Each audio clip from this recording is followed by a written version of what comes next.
Drage državljanke, spoštovani državljani, vesel sem.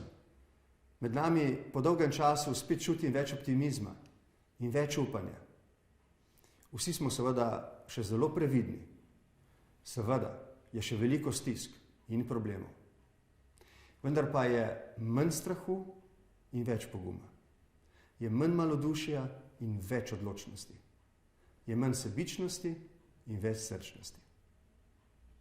Ne govorimo o statistiki in o gospodarskih kazalcih okrevanja. Govorimo o nekem splošnem vzdušju, o naših občutkih. Seveda so tudi ti občutki odsev stvarnih razmer, ki gredo na bolje. Vendar so še veliko več od tega. So izraz naše trde volje, so odraz naše zmagovalne miselnosti. To pa je odločilno. Veste, osebno nisem nikoli povezoval konca krize samo z boljšimi statističnimi kazalci. Še bolj pomembna se mi je zdela neka druga sprememba.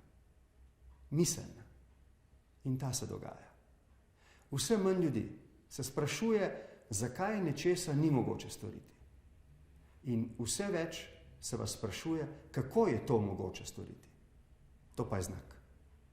To je nekaj novega. In nekaj zelo spodbudnega. V novem letu vam želim, da bi bili ti občutki še bolj močni. Mogoče malce pogrešam občutek za našo večjo povezanost, zavedanje, da nam lahko uspe le skupaj. Ampak tudi to bo.